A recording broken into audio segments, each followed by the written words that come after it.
예, 안녕하세요. 보금자리교회 이상준 목사입니다. 유튜브를 통해서 이렇게 두 번째 만나게 돼서 감사하고 반갑습니다. 우리가 지난 시간에는 이 코로나 시대를 맞이하면서 새로운 성찰, 그리고 새로운 길을 모색해 가자고 제안을 했었죠. 그런 차원에서 저는 오늘 여러분들과 함께 한국교회의 구원론에 대해서 몇 가지를 함께 고민하고 또 함께 성찰하면서 새로운 길을 모색하는 시간이 되었으면 좋겠습니다. 사실 여러 많은 사람들이 한국교회를 진단하면서 가장 큰 문제와 숙제로 지적하는 것이 한국교회가 가르치고 있고 믿고 있는 구원론이거든요. 사실 이것은 한국교회만의 문제는 아닙니다. 교회 역사를 보면 종교개혁이 일어난 지 500년이 지났죠. 2017년이 이제 500주년이었고, 이제 500년이 훌쩍 넘었는데, 그러나 여전히 500년이 넘었음에도 불구하고 구원론조차도 제대로 정리가 되지 못한 상태로 남아 있다는 거예요. 그건 한국교회뿐만 아니라 전 세계 교회가 이 구원론조차도 제대로 정리하지 못한 상황이라는 것이죠. 애석하게도 또 다시 종교개혁 기념주일이 다가옵니다. 돌아오는 주일이 10월 25일이 종교개혁 기념주일이죠. 그리고 10월 31일이 종교개혁 기념일입니다. 루터가 이제 그 95개조 반박문을 내걸면서 구체적으로 이제 종교개혁이 시작됐는데 그날이 10월 31일이거든요. 코로나 시대, 그리고 코로나 이후에 맞이할 새로운 시대에 우리가 무엇보다도 고민하고 또 우리 자신을 점검하고 새로운 길을 모색해야 될 주제가 있다면 저는 구원론이라고 생각합니다. 우리가 그동안 정리하지 못했던 또 우리가 바르게 가르치지 못했던 구원론에 대해서 좀 진지하게 고민하고 새로운 길을 찾아가자는 것이죠. 그런 면에서 오늘 저는 여러분들과 함께 구원론의 두 가지 쟁점들을 살펴봤으면 좋겠습니다. 첫째는 수직의 문제예요. 수직의 문제이고 두 번째는 수평의 문제입니다. 수직의 문제라고 하는 것은 하늘과 땅의 문제이고요. 수평의 문제라고 하는 것은 믿음과 행위의 문제를 말하는 것입니다. 그럼 먼저 구원론에 있어서 수직의 문제를 같이 생각해 봤으면 좋겠습니다. 전통적으로 교회는 구원을 땅에서 하늘로 가는 것으로 이해했죠. 한국교회는 그동안 구원을 받았다 혹은 구원을 받는다라고 할 때 그 구원이라고 하는 것은 땅에서 하늘로 가는 것, 이 땅에서 벗어나서 저 하늘 너머에 있는 천국으로 가는 것이라고 가르쳤습니다. 그런데 최근에 성경 연구를 통해서 정리가 되는 것은 성경 어디에도 하늘이 구속받은 자들의 최종적인 고향이라고 주장하지 않는다는 거예요. 성경은 하나님이 만드신 창조 세계가 없어지고 거기에서 벗어나 하늘나라로 가는 것을 구원이라고 설명하지 않는다는 것입니다. 대신 성경은 곳곳에서 창조 질서 전체의 구속과 회복을 고대하고 있으며 예수님이 다시 오실 때 그것이 성취될 것이라고 가르치고 있다는 거예요. 그러니까 죄로 인해서 망가지고 또 타락한 이 창조 질서가 예수님이 다시 오실 때 온전히 회복되어지고 새로운 창조, 새 창조가 일어날 것이다 라고 말씀하고 있다는 거예요. 그리고 성경은 그 구속의 회복과 절정을 부활로 설명하고 있습니다. 자, 다시 생각해 봤으면 좋겠는데요. 우리의 영혼이 연약한 육체와 더러운 세상에서 벗어나 영원한 하늘나라로 가는 것이 확실하다면, 그것이 구원이라고 한다면 왜 우리는 새로운 몸을 입고 부활해야 되느냐는 거예요. 그런 거에 대해서 질문 안 해보셨나요? 저는 어릴 때부터 이게 궁금했거든요. 아니, 한국교회가 그동안 영혼 구원을 가르쳤잖아요. 우리 몸에서 벗어나서 우리의 영혼이 저 하늘나라로 가는 것이라고 구원을 가르쳤는데 그 과정에서 왜 이 몸의 부활을 하냐는 거예요. 우리 영혼이 저 좋은 곳으로 가는데 왜 몸으로 가야 되는지 논리적으로 앞뒤가 저는 안 맞았거든요. 하지만 목사님들은 몸의 부활을 믿으라고만 강조했죠. 믿어. 죽은 자가 살아났다는 것을 믿어라 라고 하는 그것만 강조했지 부활이 갖는 의미, 또 왜 부활해야 되는지, 왜 몸을 가지고 부활해야 되는지에 대한 그 의미를 제대로 설명해 주지 않았죠.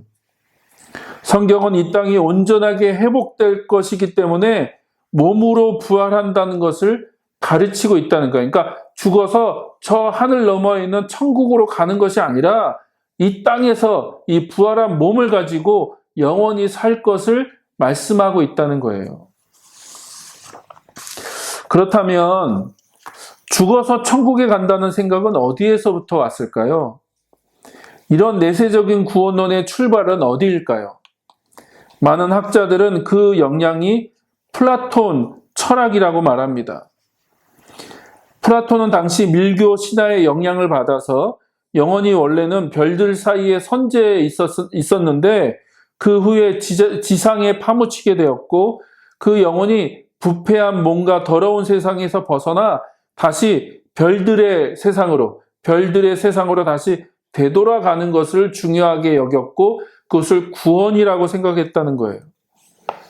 또 몸과 영혼을 분리시키는 이원론적 사고를 강조했죠. 그래서 몸과 세상은 더럽고 악하고 추하고 벗어나야 될 것들, 또 해방돼야 될 것들, 구원받아야 될 것들로 가르쳤다는 거예요. 그래서 이원론이 아주 강력하게 그 안에 자리 잡고 있었던 거죠. 이런 사상 체계가 기독교 교리 안으로 들어와서 구원을 죽어서 천국 가는 것으로 가르치고 몸과 세상은 부정하게 여기는 이원론적 사고가 팽배하게 되었죠. 그렇다면 한국교회는 어떤가요? 이런 가르침이 한국의 샤머니즘 그리고 불교의 가르침과 만나면서 더 견고해진 거죠. 서양이 플라톤 철학의 영향이라고 한다면 한국은 그 가르침, 내세적인 구원론이 한국에 들어와서는 무교, 그렇죠? 이 샤머니즘하고 결합하고 불교하고 결합하면서 더 강력해졌다는 거예요. 특히 이 천당에 대한 개념, 죽어서 좋은 곳에 간다고 하는 그 천당의 개념과 연결되면서 더 견고해지고 더 강력해졌다는 겁니다. 하지만 성경은 구원을 그런 식으로 설명하지 않는다는 거예요. 하나님 나라도 그런 식으로 묘사하지 않는다. 요한계시록을 보면 오히려 하늘에 있던 새 예루살렘이 하늘로부터 땅으로 내려오죠. 그리고 하늘과 땅이 통합됩니다. 새로운 통합. 그걸 우리가 새 창조라고 얘기하잖아요. 새 창조. 그래서 그걸 통해서 새 하늘과 새 땅이 시작되는 거죠. 그러니까 땅이 없어지고 하늘로 가는 게 아니라 땅과 하늘이 통합돼서 새 하늘과 새 땅이 시작된다고 요한계시록은 가르치고 있어요. 그래서 우리가 그동안 가르쳤던 종말론적인 구원론, 이 종말론과 구원론이 함께 결합되어 있는데 이 구원론을 정말 우리가 성경적으로 제대로 가르쳤는가라고 하는 부분에 대해서는 우리가 진지하게 다시 한번 성찰해 봤으면 좋겠습니다.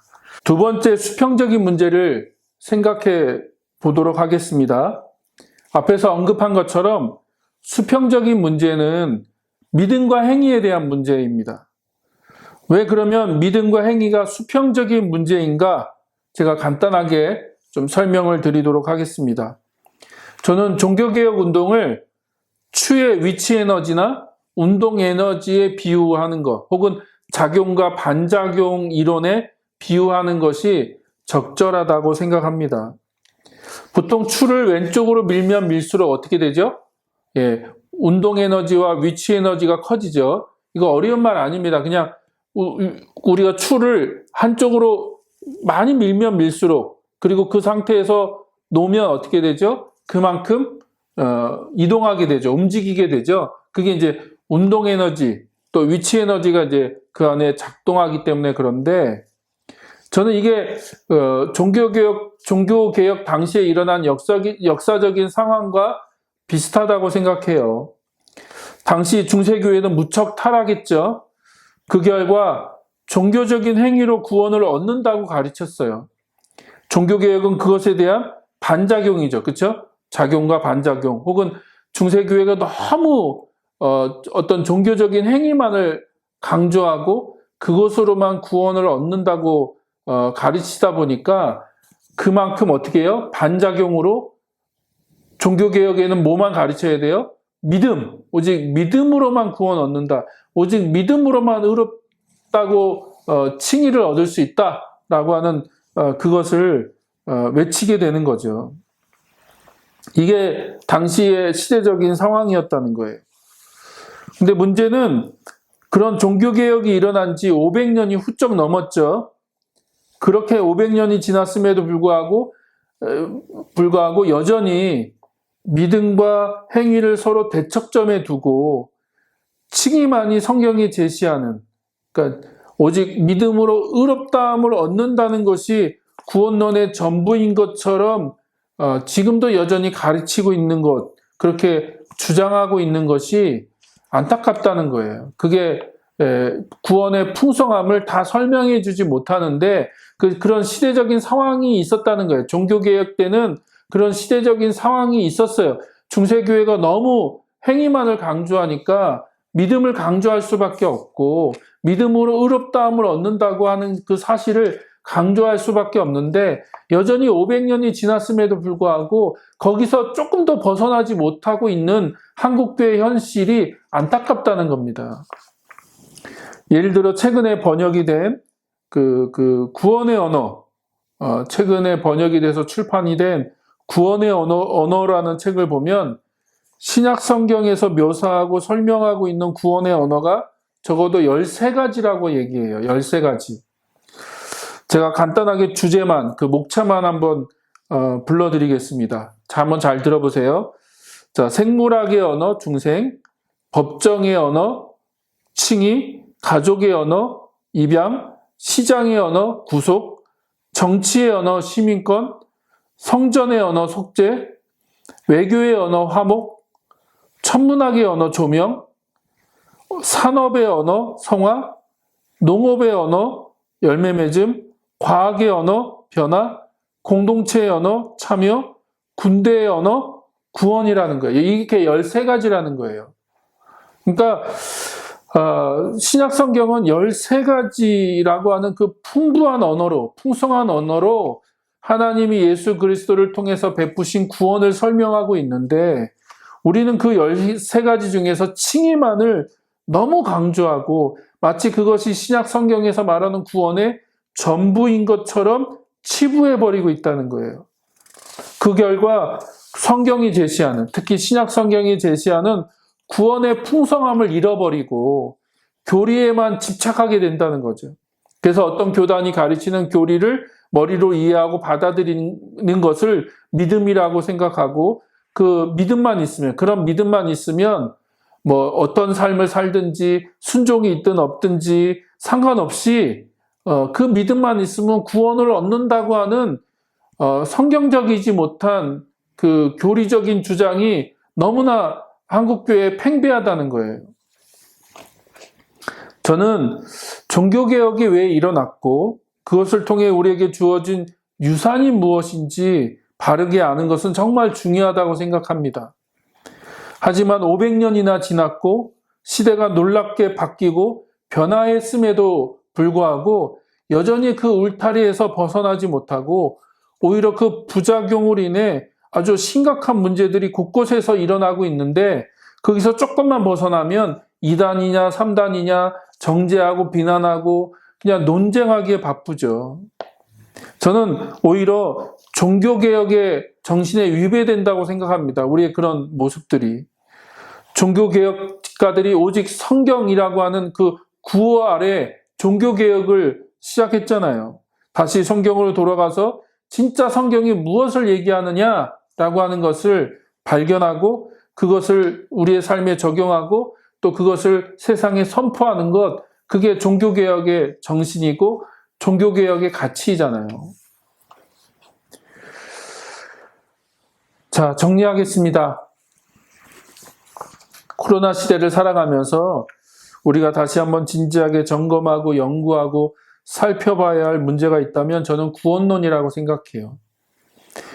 오늘은 그 구원론 중에 수식적인 문제, 땅이냐 하늘이냐, 땅에서 하늘로 가는 것이 아니라 이 땅에 우리가 부활한 몸을 가지고 땅에서 또 하나님의 온전한 회복된 그 세계 속에서 영원히 사는 것이 구원이다라는 얘기를 했고요. 또 수식적인 문제, 믿음이냐 행위냐, 더 이상 이것이 대척점에 있는 문제가 아니라 정말로 믿는다면 순종하게 돼 있죠. 행동하게 돼 있고 움직이게 돼 있다는 거예요. 그래서 다시 한번 성경으로 돌아가서 진지하게 우리가 성경이 진짜 무엇을 말씀하고 있는지 고민하고 생각하고 그 성경을 통해서 발견된 진리들을 우리 삶 가운데 적용하고 그 진리를 살아내는 또 이 시대 가운데 그 진리, 그 복음을 정말로 바르게 다시 한번 선포할 수 있는 한국교회가 될 수 있었으면 좋겠습니다. 그래서 이 코로나 시대에 우리가 다시 한번 그런 부분들을 진지하게 성찰하고 고민하고 길을 함께 찾아가자는 거예요. 저도 여러분에게 정답을 제시할 수는 없습니다. 저도 지금 그 길을 찾아가려고 노력하고 있고요. 발버둥 치고 있습니다. 그래서 함께 정말로 이 시대에 우리가 다시 한번 진지하게 그런 순례의 길을 떠나가자라고 여러분하고 좀 그런 제안을 하고 싶어서 오늘 내용을 같이 나눴습니다. 혹시 질문이나 혹은 궁금한 거나 또 이야기하실 것이 있으시면 댓글을 남겨주셔도 좋고요. 아니면 이메일이나 SNS를 통해서 피드백을 나눠주신다면 또 그것들을 같이 나누면서 같이 좀 이 부분들에 대해서 고민하면서 길을 찾아갔으면 좋겠습니다. 예, 감사합니다. 예, 다시 또 뵙겠습니다. 감사합니다.